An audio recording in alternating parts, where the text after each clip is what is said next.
ketika kita menikmati ibadah yang luar biasa, kemudian orang diberkati, kita berkata hadirat Tuhan ada. Berarti Tuhan itu hadir sebagai Tuhan panggilan dong. Kalau orang bisa mengatakan bisa menikmati hadirat Tuhan, setelah itu hidupnya harus sesuai firman. Nah, itu dia. Itu satu paket. Jangan sampai penyembahannya bagus, perilakunya jahat. Sebenarnya hadirat Tuhan itu rasanya apa, Pak Juanda? Kenapa sih kita ini nggak bisa merasakan lagi hadirat Tuhan? Jatuh dalam dosa kali. Bagaimana cara pulihnya? Tadi Jonathan kan bilang jatuh dalam dosa. Kalau saya kan karena lagu tadi ya. Apa yang dicari orang? Uang. Banyak tuh. Uang tuh gara-gara uang. Gara-gara pekerjaan. Gara-gara mikirin bisnis. Kita nggak bisa sampai punya waktu buat Tuhan. Gara-gara pelayanan bisa nggak? Bisa saja. Gara-gara pelayaran sibuk ya gitu ya. Karena sibuk udah capek. Waduh, apalagi ngurusin gereja ya kan. Jadi lupa sama hadirat Tuhan. Jadi nggak bisa ngerasain lagi. Maka dari itu kita akan membahasnya Sobat Raida. Penting kita bahas karena kita pengennya sih setiap anak Tuhan selalu bisa merasakan ya. Karena kan hadirat Tuhan, saya sih percaya membawa damai sejahtera, memberikan kita kekuatan ya. Maka dari itu kita akan bahas dengan siapa, Jo? Kita akan bicara bersama seorang dosen. Yes. Mentornya Nathan katanya. Wah, salah satunya. Betul. Kalau bicara sama beliau, waduh, gak ada habisnya. Luar biasa. Pasti dapat manfaat-manfaat yang luar biasa. Ada Pak Juanda yang sudah gabung bersama kita by Zoom. Kita mau sapa dulu. Shalom, Pastor Juanda. Shalom, Pastor Juanda. Shalom, double tan. Double tan. Shalom pula Sobat Batra Yuda. Yes. Double tan kayak restoran Pak jadinya. Double sukacita ya? Kayak double sukacita lagi, itu beda lagi. Ya kan, dua-dua kan? Double Iya, O, betul. double ya? Betul, belakangnya tan. Cuman beda depannya doang ya Pak. Terima kasih sudah join hari ini Pak Juanda. Bagaimana kabarnya? Baik Pak? Oh, luar biasa, puji Tuhan. Puji Tuhan, puji Tuhan. Bagaimana kabar double tan? Luar biasa baik. Baik, puji Yang Tuhan. satunya sibuk ngurusin konten, yang satunya juga sama bakar sate biasanya. Wow, itu. Nah, itu. Sobat Batra Yuda ada sate mau dikirim. Makasih sekali lagi sudah join Pak Juanda. Tapi hari ini kita membahas hal yang penting, hal yang mungkin jadi problem beberapa sebagian anak Tuhan mungkin. Hadirat Tuhan. Saya Kristen tapi saya nggak ngerasain tuh hadirat Tuhan. Dalam doa kayak formalitas aja gitu. Terus ya. tanya temannya. Hah? Rasanya hadirat Tuhan gimana sih? Terus dijawab nano. Maka dari itu mungkin Jonathan punya rasa penasaran. Jadi sebenarnya hadirat Tuhan itu rasanya apa Pak Juanda? Esensinya dulu deh Pak.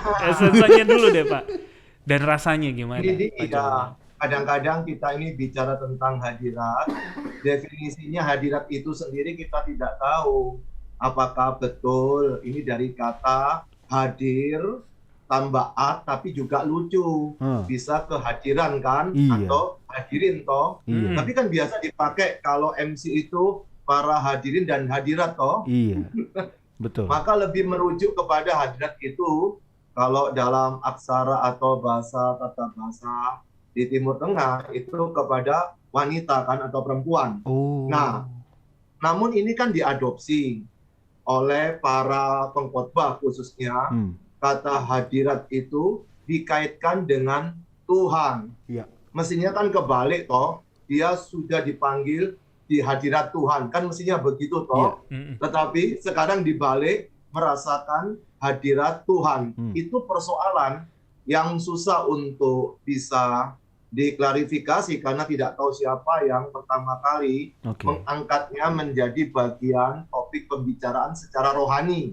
Itu persoalan. Tapi kalau persoalan hadirnya Allah yang maha hadir atau omnipresence itu memang dipelajari di dalam sekolah Alkitab khususnya. Kalau bahasa kerennya itu sekolah teologi. Karena banyak yang nggak suka ngomong teologi. Aku nggak ngomong teologi deh. Nah pada waktu nggak ngomong teologi kan sedang berteologi juga. Bahwa dia tidak mau teologi kan. Nah itu dia.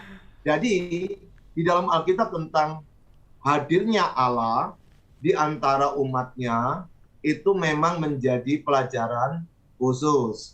Tapi kalau pelajaran hadirat Tuhan itu memang sifatnya mungkin bahasa yang dicetuskan di dalam dunia perkhotbahan atau perensian. Kita mari rasakan hadirat Tuhan. Lah persoalannya itu, bagaimana tahu hadirat Tuhan kalau nggak tahu Tuhannya? Itu dia. Nah itu dia kan.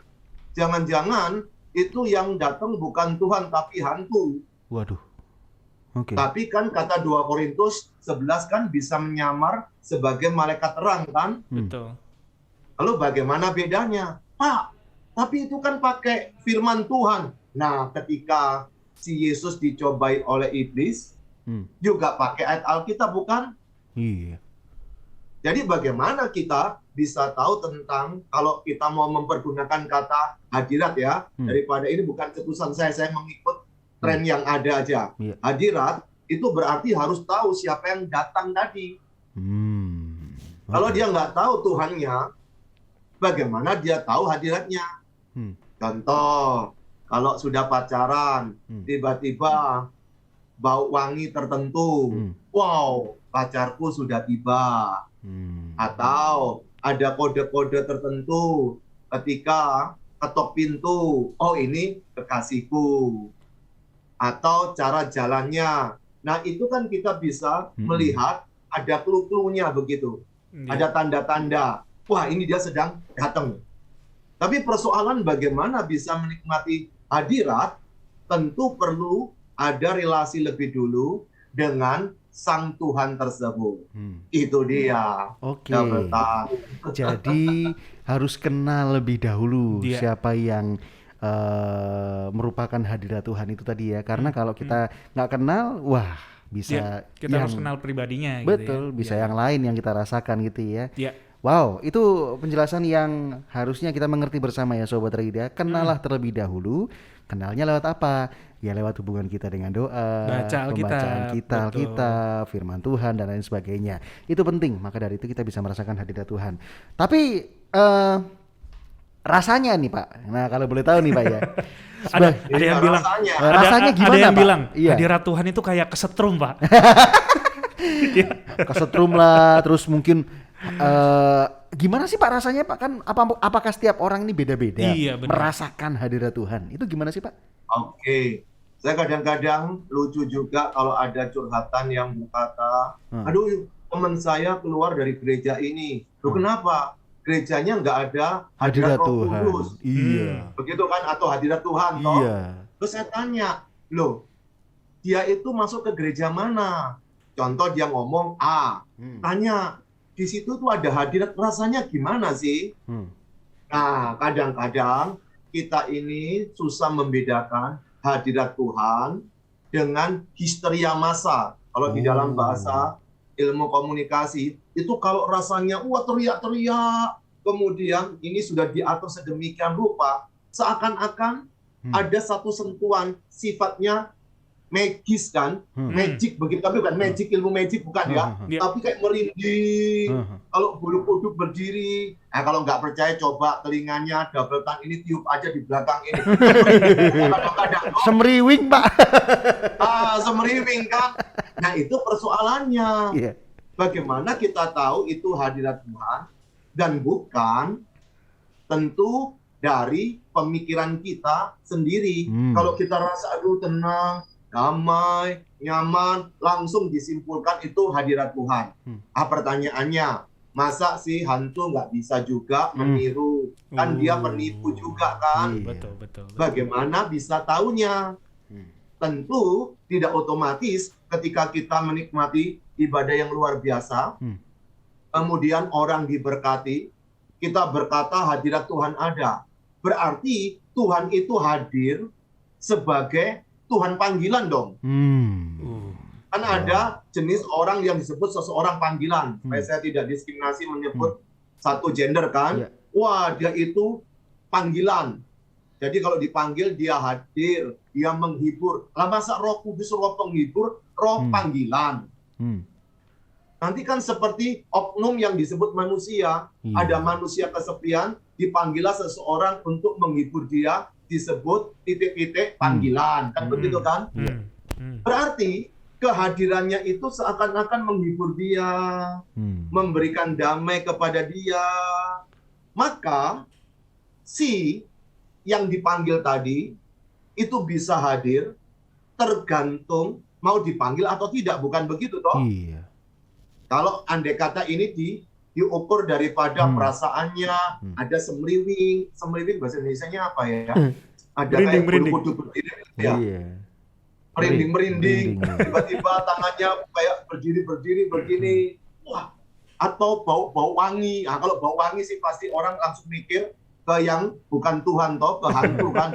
Baunya kok wangi ya? Jangan lewat. Lo kok tahu lo? Katanya baunya begitu. Sekarang kok jadi bau wangi. Kadang-kadang kita ini sakit kepala kalau tidak ada dasar kebenaran, yaitu Alkitab. Si A bilang gini, kita ikut. Si B bilang lawannya, kita nurut. Si C ngomong lain, kita bingung. Lalu mau pegangannya apa? Iya. Kalau cuma semriwing, bulu kuduk merinding, kemudian rasanya seneng, yang tiba-tiba seneng sendiri. Nah, itu bagaimana ngukurnya kalau itu Tuhan datang? Atau kalau itu memang hadirat Tuhan. Jadi saya pakai hadirat ini, saya ikut-ikutan ya. Tetapi sesungguhnya hadirin dan hadirat itu adalah orang yang diundang yang sedang dalam sebuah acara. Tapi bahkan itu sekali lagi, supaya nanti kalau ada di sini pendengar yang ngerti bahasa Indonesia kan, saya tidak menyalahi tata aturan itu. Nah, kalau ketika kita menikmati hadirat Tuhan, kalau mempergunakan kata hadirat, tentu ada efeknya dong. Ada akibatnya. Lah masa orang yang dilawat hadirat Tuhan sama yang nggak dilawat, kok lebih baik yang nggak dilawat? Apalagi kalau sama-sama masuknya sedih, keluarnya sedih, tapi saya nikmati hadirat. Lalu buat apa hadirat itu diceritakan? Jadi fungsi hadirat itu apa? Kok orang suka mengejar hadirat? Nah, itu. Apa manfaatnya seseorang kalau menerima sebuah hadirat Tuhan? Nah, itu yang perlu ditanyakan. Tapi Alkitab sih pasti menjawab double tan. Saya manggilnya double tan ya. Karena supaya kedua-duanya terhisap. Terpanggil ya. Baik, jadi lebih daripada tentang apa yang kita rasakan secara jasmani tadi ya, semriwing, terus merinding dan lain sebagainya. Kita mau benar-benar mengerti hadirat Tuhan yang sebenarnya itu apa dampaknya. Nah, ini menarik tadi Pak Juanda bilang, tujuannya apa mencari hadirat Tuhan? Nah, tujuannya benar apa tuh? Ada di Alkitab katanya kan. Nah, monggo Pak Juanda, mungkin kita bisa dijelaskan supaya kita nih bisa mengerti gitu loh makna apakah hadirat buat Tuhan. sok-sokan, saya udah merasakan hadirat Tuhan nih tadi nih. Apakah mengubah hidup mungkin? Atau gimana? Apa tujuannya Pak Juanda? Oke, menarik sekali.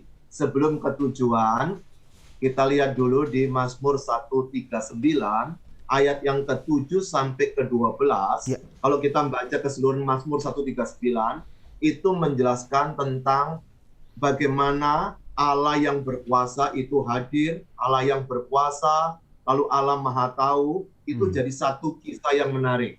Nah, tapi kita lihat ayat 7 sampai yang ke-12, itu sedang menunjukkan kepada kehadiran Tuhan. Nah, di dalam ayat yang kalau terjemah LAI ya, tahun 74, itu di ayat yang ke-8 ada kata jika, ayat yang ke-9 ada kata jika, kemudian ayat yang ke-11 ada kata jika. Nah, saya bacakan seperti ini.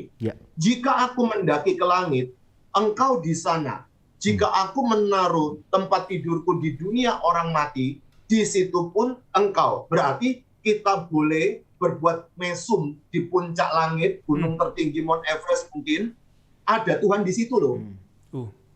Mau di tempat palung yang paling dalam, mungkin dalamnya itu 500 meter ke bawah dalam laut, Tuhan pun ada di situ. Nah, kemudian di ayat yang ke-9, jika aku terbang dengan sayap fajar dan membuat kediaman di ujung laut. Nah, pertanyaannya, ujung laut juga di mana? Tapi jawabannya, di situ juga. Di sana tanganmu akan menuntun aku dan tangan kananmu memegang aku. Maka dari itu, yang pertama yang perlu kita pelajari melalui Alkitab adalah Allah itu maha hadir, tanpa perlu diundang atau dicari tahu. Jadi kehadiran Allah itu memang sifatnya Dia. Iya. Jadi ketika ada orang selingkuh, apakah nggak ada Roh Kudus? Pasti ada. Iya. Kalau nggak ada, siapa yang negur dia? Iya. Betul. Tapi orang suka berkata kisah tentang Saul. Di situ kan dijelaskan pada waktu Saul melawan Nabi Samuel, kemudian Roh Tuhan undur kan? Iya. Nah, pada waktu undur ini, pertanyaannya adalah, apakah tiba-tiba kayak film-film hilang begitu? Itu kebanyakan nonton film kartun kan? Iya. Jadi masuk keluar. Nah, sekarang pertanyaannya, kalau andekan kita membayangkan itu keluar begini, berarti kalimatnya jadi begini, Roh Tuhan ada dimanapun juga, kecuali di dalam dirinya Saul. Kan repot nanti jadinya. Nah iya. Nggak jadi maha hadir kan? Betul. Iya. Nah, maka dari itu pada waktu berbicara tentang hadir atau hadirat itu, jangan dipikirkan dalam ukuran batasan pikiran yang dibatasi oleh ruang dan waktu. Oke. Manusia berpikir itu kan ada dalam ruang dan waktu. Iya. Jadi kalau di sini, contoh ya, saya keluar ke sana, hilang ke sana. Di sini kan nggak ada toh. Iya. Betul. Tapi Tuhan itu maha hadir. Nggak ada satu tempat dia tidak hadir. Baik. Yes. Dimanapun dia ada. Tetapi ingat dalam Yohanes 4 ayat 24 kan berkata seperti ini, Allah itu roh, dan barang siapa menyembah dia harus menyembahnya dalam roh pertama dan kebenaran. Ada 3 hal yang penting. Orang suka berpikir roh aja, tapi ada dan ada kebenaran. Jadi 3 ini perlu diperhatikan untuk bisa menikmati Tuhan di dalam kehidupan orang itu, di mana Allah itu adalah roh, maka dia menyembah dia bukan sekedar dia pakai ritual tertentu, harus masuk ruangan khusus. Wah, diem. Baru Allah hadir di situ. Atau bajunya dibersihkan, dicuci dulu, direndam. Lalu bersih ini, bersih itu. Seperti zaman hukum Taurat. Baru dia bisa nikmati kehadiran Tuhan. Loh, bukan di situ. Makanya ada kata menyembah Allah dalam roh dan kebenaran. Jadi kata dan itu adalah mengaitkan ini dan itu harus terjadi bersama-sama. Nggak bisa dipilih toh. Wah, yang penting menyembah. Nggak bisa, kata Alkitab ya, bukan kata saya toh. Tapi yang satunya lagi suka belajar Alkitab. Yang penting saya sudah tahu Tuhan. Tuhan itu sukanya begini. Tapi dia tidak bisa menikmati kehadiran Tuhan. Atau bahasa umumnya itu hadirat Tuhan. Jadi kedua-duanya jadi satu. Maka itu kalau orang bisa mengatakan bisa menikmati hadirat Tuhan, setelah itu hidupnya harus sesuai firman. Nah, itu dia. Itu satu paket. Jangan sampai penyembahannya bagus, perilakunya jahat. Sedangkan Yesus berkata seperti ini, barang siapa mengingini istri sesamamu, belum tidur loh ya, belum tidur, selingkuh loh ya, baru mengingini, itu sudah dosa loh. Maka dari itu, orang yang tahu dirinya dekat dengan Tuhan, itu bisa dilihat dari perilaku hidupnya setiap hari. Nah, bahasa saya itu, saya suka mempergunakan kata alergi. Karena ini lebih gampang dipahami. Orang yang punya alergi debu, debunya jauh, itu dia sudah rasa nggak enak. Bisa wahing atau hajing, nggak tahu namanya apa itu. Hajing begini kan? Bersin ya, bisa bersin dia. Atau orang yang alergi dengan bau durian.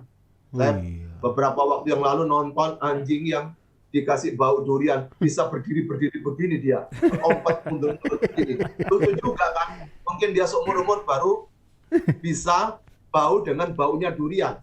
Loh, orang juga begitu. Dia bisa mual-mual kan?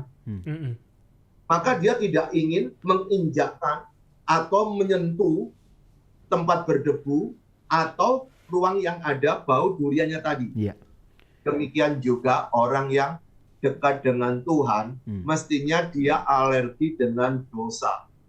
Bukan cuma dosa yang dia perbuat loh. Lihat temannya berbuat dosa, dia alergi juga. Iya. Makanya Paulus suka berkata, pergaulan yang buruk merusak kebiasaan yang baik. Jadi penyembah kalau ingin menikmati hadirat Tuhan, dia harus kontrol relasinya dengan Tuhan secara vertikal, tapi dia harus memikirkan sentralnya hidupnya dalam kebenaran atau tidak. Iya. Nanti mengujinya bagaimana secara horizontal.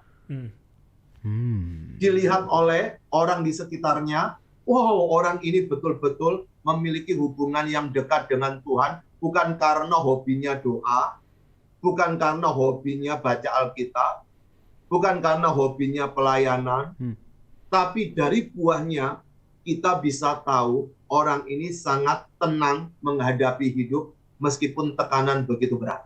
Wow. Itu dia Kapten. Itu dia esensinya, maknanya, tujuannya, merasakan kehadiran Tuhan, gitu ya. Wow, luar biasa. Intinya yang saya dapetin, Tuhan Maha Hadir bukan hanya saat hari Minggu saja, gitu ya. Tapi ketika kita punya hubungan yang dekat sama Tuhan, jadi penyembah yang benar, lalu dalam sentral diri kita juga mempraktekkan firman Tuhan, buktinya adalah kehidupan kita. Tadi yang Pak Juanda jelaskan, luar biasa. Kita masuk di sesi akhir nih, Pak Juanda. Mungkin banyak sekali para pendengar yang merasakan hal yang sama, begitu ya. Saya udah nggak bisa lagi merasakan hadirat Tuhan. Mungkin tadi kita sudah dijelaskan, udah nggak ser-seran gitu ya. Padahal kan bukan masalah ser-serannya ya. Bukan masalah ser-serannya. Tapi mungkin buat kesimpulan, Pastor Juanda, ketika saya nggak lagi merasakan hadirat Tuhan, apa yang harus saya lakukan? Silakan, Pastor. Oke, menarik. Pernah mungkin Sobat Bahtera Yuda mendengarkan orang yang suka berdoa di tempat tertentu. Ya. Atau saya sebut aja di gunung-gunung tertentu. Atau di lokasi tertentu. Saya tidak sebut nama tertentu supaya tidak menjadi batu sandungan bagi orang yang suka melakukan ritual itu. Lalu saya tanya, kenapa kamu kok suka berdoa di situ? Wow, aku bisa menikmati hadirat Tuhan. Saya tanya, apakah engkau di rumah tidak bisa menikmati hadirat Tuhan? Nggak bisa. Itu ada yang ngomong begitu. Tapi ada yang ngomong, oh bisa. Lalu saya tanya lagi, yang nggak bisa kenapa? Aduh, kok nggak enak ya? Kok saya nggak bisa dekat dengan Tuhan ya?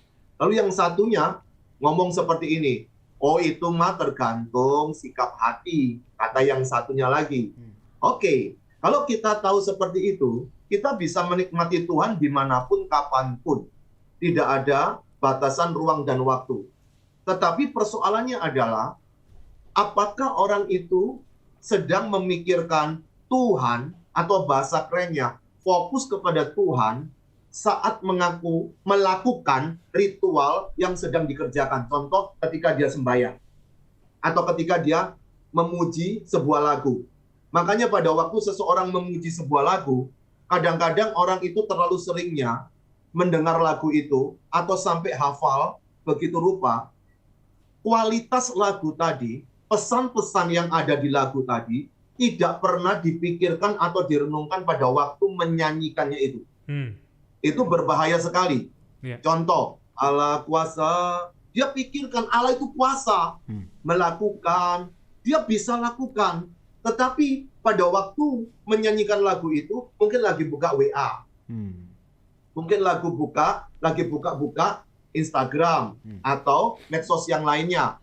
Lalu bagaimana dia bisa menikmati hubungan atau relasi dengan Tuhan melalui aktivitas menyanyi tadi. Demikian juga dengan berdoa. Kalau engkau ada waktu berdoa bangun pagi, sebelum anak-anak bangun mungkin, sebelum sibuk mungkin, sebelum memikirkan pekerjaan mungkin, matikan semua alat elektronik, lalu berdoa sendiri. Tidak perlu lama, 15 menit kah, 10 menit kah, tapi bukan lamanya yang penting. Seriusnya yang penting. Maka itu ada tiga hal mengapa kita ini seringkali tidak bisa menikmati kehadiran Tuhan. Ini yang lebih umum dulu. Mungkin orang itu belum pernah lahir baru. L pertama, belum pernah lahir baru. Jadi kalau dia belum pernah lahir baru, dia tidak bisa menikmati Tuhan seperti yang saya katakan di awal tadi, karena tidak ada relasi dengan Tuhan. Apa itu lahir baru? Membuka hati mengundang Yesus sebagai Tuhan dan Juru Selamatnya secara pribadi. Bukan karena dibaptis ya. Karena orang sudah lahir baru dibaptis, oke. Bukan persoalan baptisnya. Tapi dia membuka hati, mengaku dosa, menerima Yesus sebagai Tuhan dan Juru Selamatnya secara pribadi. Itu orang yang disebut lahir baru. Maka setelah lahir baru, L pertama, ada L kedua, yaitu lakukan firman. Kalau kita ingin bisa menikmati Tuhan setiap waktu, lakukan firman. Tidak ada cara lagi. Bagaimana kita bisa menikmati perkenanan Tuhan, harus tahu seleranya Tuhan itu apa. Bukan menurut pendapat kita, menurut pendapat dia. Tahu dari mana? Dari Alkitab. Dari sini kita tahu apakah itu menyenangkan Tuhan atau tidak. Tapi yang ketiga, L-nya adalah lupakan dosa. Nah, dari L pertama lahir baru, lakukan firman, dan lupakan dosa, saya uraikan menjadi 3I. Lahir baru itu membuat iman atau imani. Dia tahu rujukannya ke siapa yang dia imani. Kalau orang tidak pernah lahir baru, dia bingung. Kalau minggu ke Tuhan Yesus, hari lain ke bukan Tuhan Yesus loh. Lalu bagaimana dia bisa menikmati hadirnya Tuhan dalam hidupnya? Yang kedua, lakukan firman, itu saya kasih huruf I yang bisa dipraktekkan, yaitu dengan kata ikhtiar. Apakah ikhtiar itu? Berusaha dengan serius untuk lakukan firman. Jatuh bangun, ya, pasti itu. Nggak ada orang lakukan naik terus begini. Pasti keselip juga, jalan kaki aja sudah hati-hati kesandung kakinya sendiri kok. Tetap bisa jatuh. Betul. Tapi tetap sadar lagi, lakukan firman. Tapi L yang ketiga, lupakan dosa adalah I, intimidasi. Kadang-kadang yang membuat kita tidak bisa nikmati Tuhan adalah kita seringkali mendengar orang berkata begini, sudah terlanjur basah Pak, sudah terlanjur nyemplung, ya dibasahin sekali deh Pak. Jangan, sudah nyemplung cepat mentas. Cari bahasa Indonesia dulu. Sudah masuk di air, cepat mentas itu apa ya? Cepat keluar dari air. Keluar dari air ya. Betul. Ya, cepat menghindar dari air itu tadi. Mungkin ada yang tidak mengerti bahasa campuran Surabayaan ini. Jadi, kalau sudah terintimidasi oleh diri sendiri, itu gampang ditunggangi oleh kuasa kegelapan. Betul. Tapi kalau dirinya lakukan firman, kuasa kegelapan tidak bisa intimidasi dia. Tidak ada selanya. Tidak ada celanya. Karena dia sudah tahu apa yang perlu dikerjakan. Tapi apakah orang seperti saya itu tidak ada khawatir? Iyalah, kalau nggak khawatir kan saya bukan manusia kan. Apakah saya tidak takut? Ya takutlah menghadapi sesuatu yang mungkin saya terlalu banyak berpikir, bisa takutlah. Apakah saya pernah putus asa? Ya pernah. Saya ini sedang menunjukkan bahwa orang Kristen itu bukan menjadi seorang robot. Jadi semuanya itu perfect. Lalu nggak ada yang bisa menuju ke sana. Akhirnya kalau ada yang tergelincir, dosa. Saya juga tidak sempurna. Kalau saya sudah sempurna, saya beritahu informasinya, saya tidak lagi bisa siaran seperti ini, karena saya sudah berbahagia dengan Bapakku di surga. Makanya selama di dunia, kita sama-sama perlu iman. Kedua, ikhtiar. Ketiga, jangan terjebak intimidasi. Iman itu diawali dengan lahir baru. Ikhtiar diawali dengan lakukan firman. Intimidasi yang terjadi pada diri kita harus diawali lupakan dosa. Loh, kita semua pernah bikin dosa loh, apalagi dosa masa lalu. Iya, betul. Itu seringkali terngiang-ngiang. seringkali muncul, bukan? Iya. Betul. Apalagi sekarang, beberapa waktu yang lalu saya diskusi, kenapa banyak orang yang sudah hebat pelayanannya, kok bisa jatuh dalam dosa. Ini saya ngomong guyonan sama teman saya, sama-sama pembelajar Alkitab. Bahasa kerennya itu teolog. Lalu saya berkata seperti ini, biasanya dia itu orang baik-baik sejak dulu. Lalu kemudian dia coba berbuat dosa. Kebablasan. Oh, oke. Makanya orang yang jahat dulu, kalau dia bertobat, dia itu lebih berjaga-jaga karena pernah jahat dulu. Tapi yang bagus adalah sejak dulu, masih kecil, remaja, pemuda, dia menjaga hidupnya kudus. Sampai mati, dia menjaga kekudusan itu terus. Yes. Tapi yang berbahaya adalah dulunya brengsek, dan selama-lamanya dia berkata, aku tidak berubah seperti Yesus. Dulu, sekarang, sampai selama-lamanya. Dulunya jahat, selama-lamanya tetap jahat. Dan dia suka berkata seperti ini, kita kan manusia, Pak. Lalu saya berkata, ingat baik-baik ya, Alkitab itu ditulis bukan untuk malaikat. Karena orang ini suka berkata begini, kita kan manusia, Pak, bukan malaikat, Pak. Mana mungkin bisa seperti itu? Lalu saya akan berkata, Alkitab ditulis untuk manusia biasa dan bukan untuk malaikat. Kalau Anda manusia biasa, inilah kesempatan mengaku dosa dan minta ampun. Mengapa? Karena Tuhan itu bukan sejauh doa. Seperti lagu bukan rohani. Tapi Alkitab, Tuhan itu sejauh dosa. Seperti yang terdapat dalam Yesaya pasal 59. Saya bacakan untuk mengakhiri ini. Kan ini kesimpulan toh ya? Siap, silakan. Ya kan? Mengakhiri ini seperti demikian. Yesaya 59 ayat yang pertama dan kedua. Sesungguhnya tangan Tuhan tidak kurang panjang untuk menyelamatkan. Dan pendengarannya tidak kurang tajam untuk mendengar. Ayat yang kedua. Tetapi yang merupakan pemisah antara kamu dan Allahmu ialah segala kejahatan pertama. Dan yang membuat dia menyembunyikan diri terhadap kamu. Perhatikan baik-baik. Kata menyembunyikan diri. Bukan berarti tidak hadir. Menyembunyikan diri. Jadi orang itu tidak bisa merasakan kehadiran Tuhan. Sehingga ia tidak mendengar ialah segala dosamu. Jadi, untuk bisa menikmati hadirat Tuhan, hari ini ada 3 L. Yang belum lahir baru, terima Yesus, lakukan. Yang kedua, apa bukti sudah lahir baru? Lakukan firman. Tidak ada cara lagi, lakukan firman.